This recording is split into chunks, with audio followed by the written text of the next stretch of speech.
Le respect de la souveraineté et de l'intégrité territoriale de la République démocratique du Congo était au centre de l'entretien ce dimanche à la Cité de l'Union africaine entre l'envoyé spécial du président américain Donald Trump et le président de la République Félix-Antoine Tshisekedi Tshilombo. À travers ses premiers déplacements de l'émissaire personnel du président Trump à Kinshasa, on peut penser à la redynamisation d'un partenariat stratégique entre Kinshasa et Washington. Je suis venu pour rencontrer le président, discuter avec lui sur un certain nombre de questions, notamment les questions de l'instabilité qui se passe à l'est du pays. Nous avons discuté, nous voulons travailler ensemble avec le président pour pouvoir mettre fin à cette situation.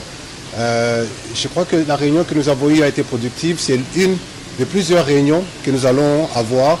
Je vais rentrer aux États-Unis, je vais discuter avec le Congrès, je vais voir aussi la possibilité de discuter avec la Maison-Blanche pour pouvoir mener ces échanges en vue d'assurer que la paix puisse revenir à l'est de la RDC et partout en RDC, parce que cela est la volonté de tous. Les États-Unis, c'est un pays qui est dans une position unique, une position stratégique, une position d'influence. Nous avons une très bonne relation, nos deux États ont une très bonne relation et nous voulons continuer davantage à travailler pour approfondir cette relation.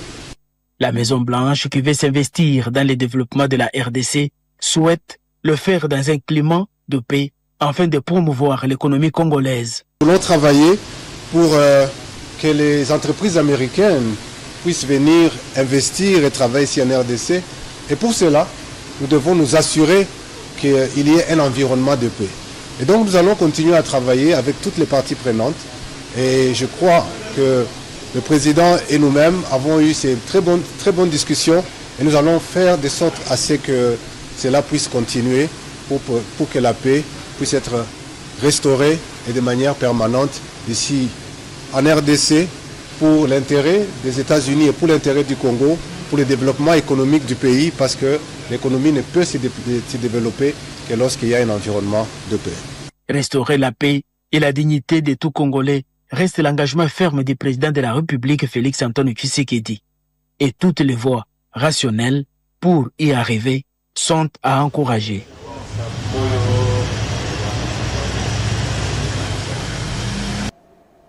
Dans le cadre de la campagne Congolais Téléma, une initiative qui vise à mobiliser la population et à réaffirmer l'engagement du gouvernement de la République face à l'agression rwandaise.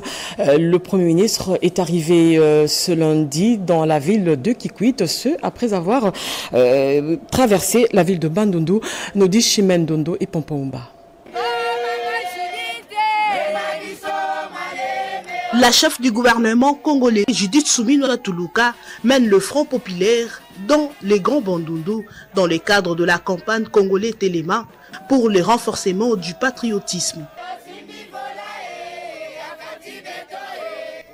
C'est aux alentours de 11 h qu'elle a foulé le sol de la ville de Kikwit, c'est lundi, où une foule en liesse l'a accueilli à l'aéroport Nzinda en provenance de Bandundu-ville.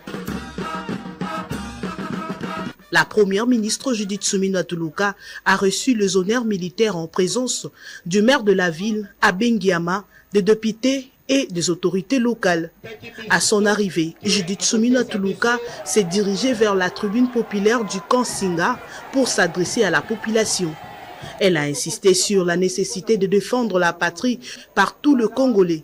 La chef du gouvernement a ensuite expliqué le sens de la campagne Congolais Téléma qui appelle à l'unité et à la mobilisation générale pour faire face à l'agression et a appelé les jeunes à intégrer les forces armées volontairement pour défendre la patrie.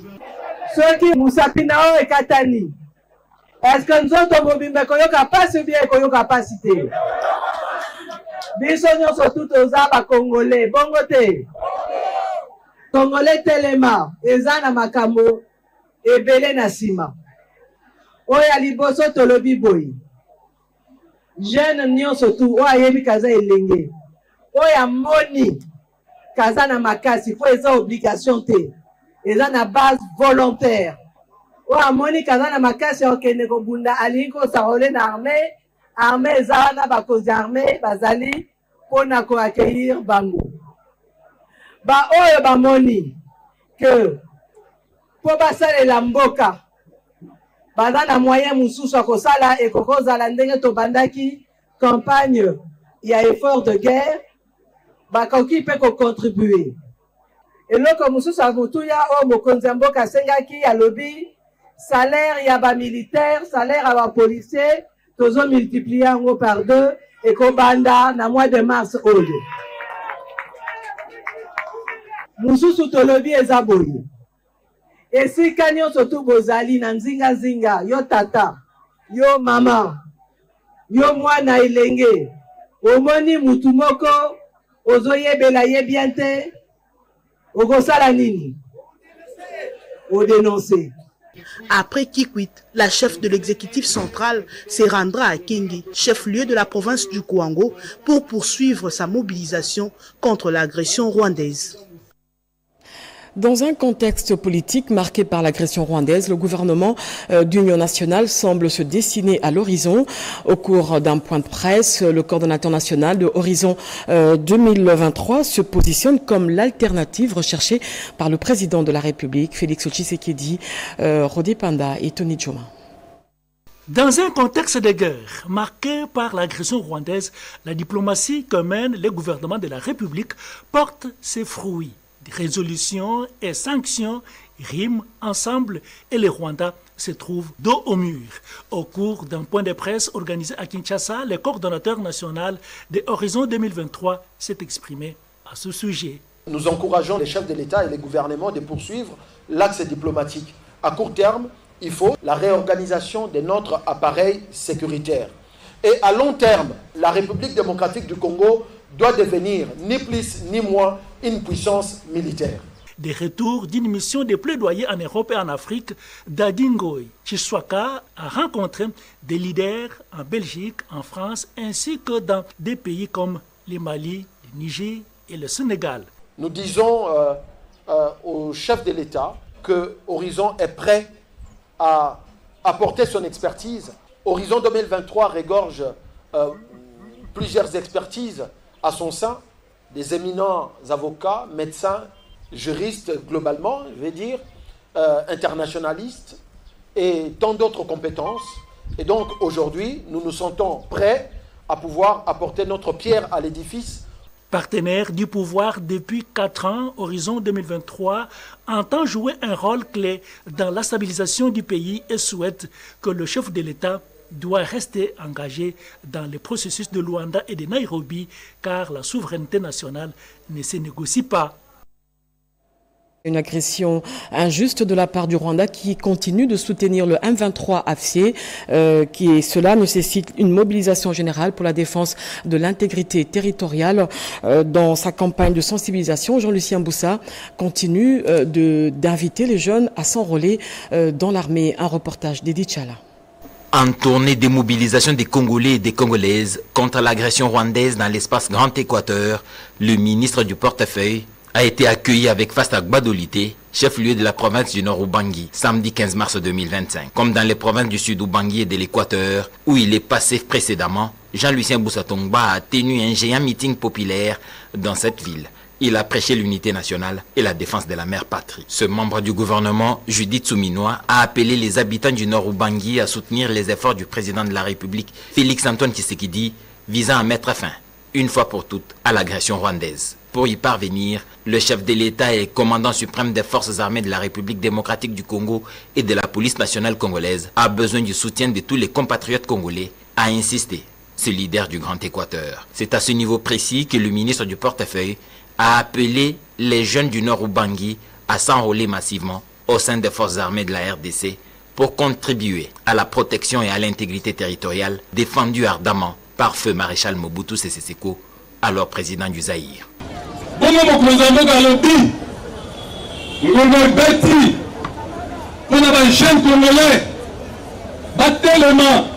Le chef a dit que l'heure a sonné pour que les jeunes Congolais s'engagent à défendre la patrie en danger.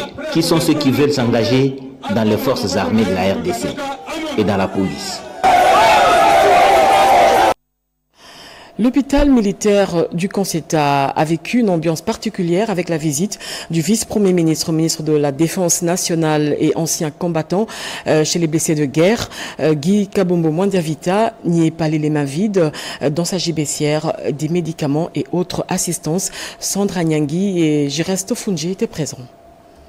C'est une visite de réconfort aux blessés de guerre qu'a effectué le vice-premier ministre, ministre de la Défense nationale et des anciens combattants à l'hôpital militaire du Conceta, leur témoignant ainsi son soutien et la reconnaissance du gouvernement pour les efforts consentis dans la défense de l'intégrité territoriale. Porteur d'un message du commandant suprême au FRDC, Félix Antoine Tshisekedi Tshilombo, qui leur a rassuré qu'ils font toujours partie de l'armée et l'État congolais va assurer leur prise en charge médicale complète jusqu'à leur guérison. Dans sa gibecière, Guy Kabombo Mwandiavita a apporté une importante cargaison des produits pharmaceutiques pour les premiers soins des blessés de guerre, prêtant oreille attentive à leurs doléances, notamment la difficulté d'évacuation pour des soins appropriés et la situation précaire de leur famille. Le VPM de la Défense nationale a promis la dotation de 2 ambulances neuves et quelques bus pour leur déplacement. S'en est suivi les échanges avec les épouses militaires du Conceta. Le chef de l'État Félix Antoine Tshisekedi Tshilombo a donné tous les moyens nécessaires pour améliorer le social des dépendants des militaires et les travaux de réhabilitation de certains camps qui sont déjà à pied d'œuvre, a dit le vice-premier ministre à ses épouses militaires. Comme à l'accoutumée, le VPM de la Défense nationale en bon père de famille leur a remis une enveloppe consistante pour repartir dans chaque foyer. Des passages au centre d'instruction Mikondo, Guy Kabombo Mwandiavita a tenu une causerie morale avec les blessés de guerre. Rappelons ses missions au sein du ministère de la Défense nationale. Il a martelé le fait qu'il connaît maintenant leurs divers problèmes car il a déjà effectué des visites dans 9 centres d'instruction sur 10. Les invitant à se désolidariser et à dénoncer les traîtres, il leur a également conscientisé à ne pas se laisser berner par les discours tribaux et de haine, rappelant ainsi leur devise « Ne jamais trahir le Congo ».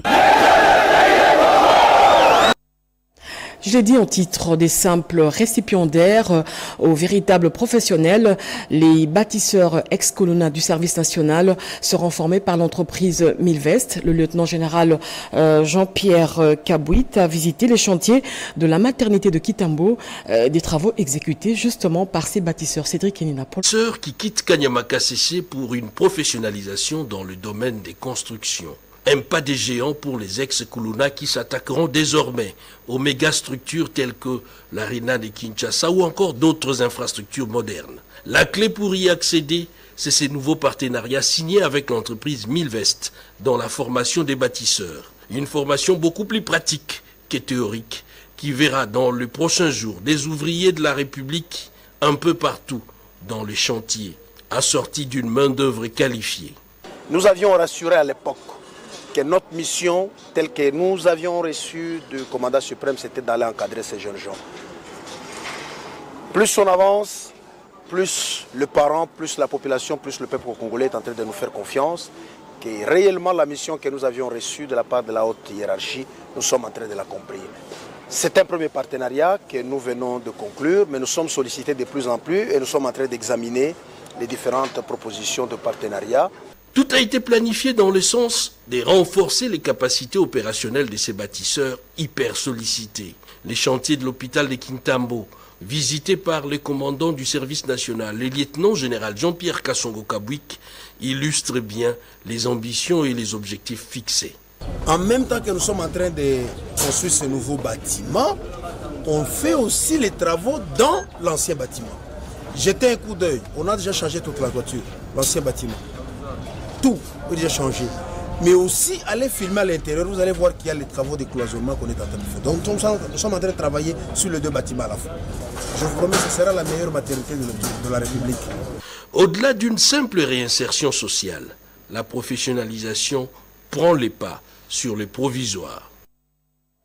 Sachez également que la RDC est élue au comité exécutif de l'association de l'autorité électorale africaine et à la présidence de la commission électorale en Afrique centrale.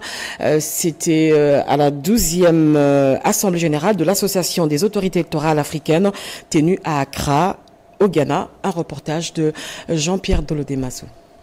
En marge de cette réunion, le président Denis Kadima Kazadi a été désigné à l'unanimité par ses pairs de l'Afrique centrale comme président intérimaire chargé de mettre en place une association des commissions électorales d'Afrique centrale. Cette double distinction vient récompenser les progrès réalisés par la RDC en matière électorale, notamment dans la maîtrise des opérations techniques, la gestion des ressources humaines électorales, l'adoption du vote électronique, encore peu répandu en Afrique. L'élection de la RDC à ces deux instances majeures de la gouvernance électorale africaine témoigne de la confiance accordée au pays et à la CENI pour son engagement en faveur de processus électoraux modernes et transparents. Au sein de